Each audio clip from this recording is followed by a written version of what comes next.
In this video, I'm going to tell you how you can get better weight loss results by walking instead of running. And some of you guys are going to be like, oh, that can't even happen. But some of you are going to be saying, you mean I don't have to run myself into the dirt every day? I can just walk over there? Well, I'm going to do that. We really like to see our clients work smart instead of working hard. You don't want to be in the work hard camp. You want to point and laugh at the work hard camp. Let's jump in.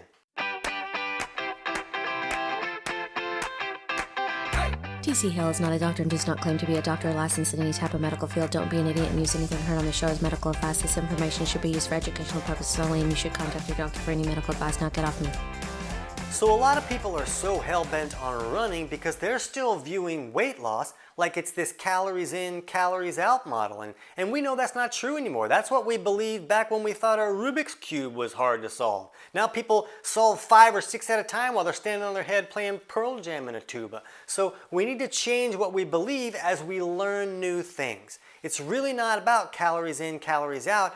It's about how is your body going to treat those calories and what are they going to do with those foods that you eat. So we want to look at helping the body burn fat. That's usually what we're trying to do when we're running around the block as fast as we can while our neighbors are mowing the lawn. So let's look at some things and some steps that you can take to help your body get better weight loss results by just walking instead of running. Now, the reality is that there are some people that can lose weight great running, and they'll burn a lot of fat while they're running because their body is running optimally. But not everybody's body is running optimally. So we need to set the body up so that it's very easy to access that stored fat and then burn it for fuel. So the confusion can be that someone may see that they lose weight on the scale by doing a whole bunch of running, but they may be actually breaking down their own lean body tissue and turning that into glucose that the body can use for fuel during that run. So that wasn't really their goal, was it? Their goal was to lose body fat,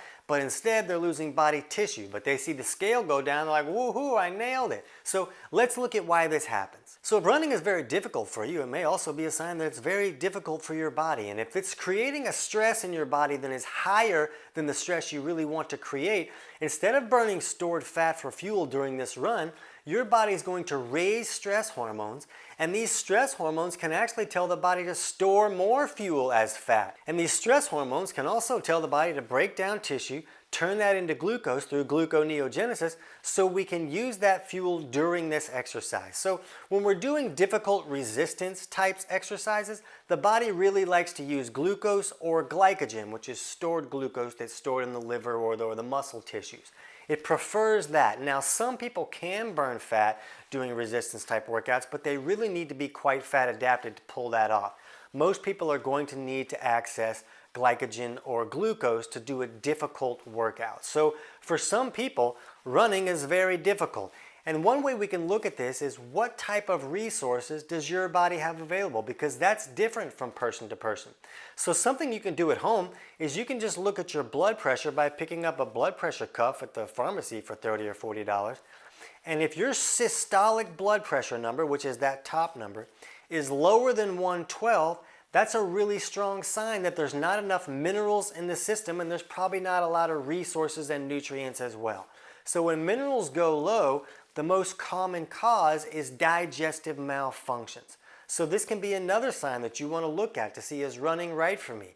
If you're having any digestive symptoms at all, anything like burping or bloating or acid reflux or constipation or diarrhea or nausea, or maybe food just kind of feels like it sits there like a rock in your stomach for 6 hours, or maybe you're having acne or skin type issues. All of these are really strong signs that digestion is not working correctly. And when digestion isn't working correctly, we can't really break that food down and pull all the minerals and nutrients out of that food. So if your blood pressure is really low, that can be a really strong sign that the body may not have all the resources that it needs to function optimally. So if you have low resources, but you're going to go and try and run and burn off all these resources, that's going to put a stress on your body to the point that instead of being a stress like, oh, I'm going to burn some stored fat, it's going to be a stress of, oh, I need to raise stress hormones just to allow my body to function and get through this run. So if your mineral levels really are low, you want to lift those mineral levels to get the body the resources it needs to function correctly and to feel less stressed about doing this activity. So if your mineral levels are low and you're seeing low blood pressure readings, check out our video on how to lift mineral levels in the description below this video, and that'll help you understand how to get those minerals up and have the body feel better about the workouts that you're doing. This process of the body breaking down its own tissues to function can even be magnified if a person is dealing with what we call a catabolic imbalance. During the day at the cellular level, the body should be in what's called a catabolic state, where it's very good at creating energy and it breaks down old tissue so that it can be rebuilt. That state is appropriate during the day. And then at night, a person will move in the anabolic state, which is where we rebuild and repair and we rest. But some people can get stuck in one of these states most of the time, and some people can get stuck very severely into a state. And if they're really pushed into a catabolic state far, they're really breaking down too much tissue too often, and they're not really building it back up because they're not moving into that anabolic state at night. So if somebody is running all the time because they're just so determined to lose weight, they can be pushing their body further into that catabolic state. So my book, Kick Your Fat in the Nuts, teaches you how to look at simple self-tests that you can run with tools you can pick up at a pharmacy or a health food store to see, am I leaning too far on this catabolic side? And also, do I have digestive malfunctions? And if so, what steps can I take to improve those? And the book is available on Amazon, but I'll put a link in the description below where you can get the whole thing totally for free, and it'll help you look at those factors to see, am I making some things worse by doing this running? And would I benefit more just by going on an easy walk? So the thing about walking is that easy cardio exercise will allow your body to burn stored fat for fuel for that exercise. You'll burn fat while you're doing that exercise. Now, the way to really magnify this so that you can get more weight loss results from walking than you could from running is to go on your walk while you're fasted, before you've eaten breakfast. So if you can get up in the morning and just go for a walk, you have a much better chance of the body accessing stored fat and burning that for fuel for your walk. Now, if you eat breakfast and have a big bowl of cereal and then go for a walk, you really don't have a good chance of burning fat on that walk. The body's going to see this glucose coming in and be like, oh, I'll just burn that. I kind of prefer to burn glucose, so I'm going to do that instead of burning the stored fat for this walk. So if you can go while you're still fasted, that's going to bring about much better results.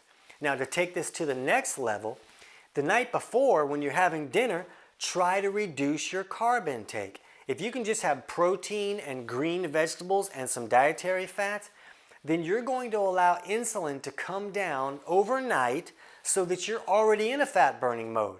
When insulin is too high, it blocks the body's ability to access stored fat for fuel. So if you're eating pasta or rice or bread or something like that for dinner the night before, your insulin may be a little bit too high to access that stored fat in the morning when you go for your walk. But beyond that, if there's a lot of glucose available, the body may prefer to burn that before it gets to that stored fat. So you might have to walk for 20 minutes before your body can start burning stored fat for fuel so that you can lose the stored weight on your walk. Now, if a person is using a ketogenic diet or a really low carb diet, this will even magnify those benefits by going for that fasted walk in the morning, because you're already in a good fat burning mode. Now you're just going to go and do a walk and allow the body to just burn fat while you're doing that walk. Now, if your schedule is weird, maybe you can't do a fasted walk in the morning, you got to get up and go to work or something. Another way to get a similar benefit is to do a walk after you've done your resistance training. A lot of people will go to the gym and just do all their cardio for 30 minutes and then do their resistance training. And this is backwards if you're really wanting to optimize the way the body's working. You want to do the resistance training first because that's when the body really wants to use glucose or glycogen, that stored form of glucose. So if you can burn that up while you're doing your resistance training, then you can go for an easy walk on the treadmill after for like 30 minutes, and then you're burning stored fat during that process. So that's another way that you can magnify your ability to burn stored fat by just doing an easy walk. If you feel like I must run, it's so drilled into my head that I need to run to burn off these calories to lose weight, then one thing you could do to ease yourself into this is just do some intervals. Maybe you run kind of fast for about a minute, and then you walk easy for 3 to 5 minutes. So you can do some intervals like that. That way when you're slowing down, at least you're de-stressing the body, let it feeling a little bit better about accessing that stored fat and burning it during the fuel doing your walk. But then you can still do some running things to make yourself feel a little bit better. So you can see there's a variety of steps that you can take to where you can actually get better fat burning results from doing an easy walk than you would from doing a run that made you a little bit miserable. For now, if you do think your mineral levels might be low, jump over and check out our video on how to lift minerals so you can get that process in motion now. I can't wait to hear about your results.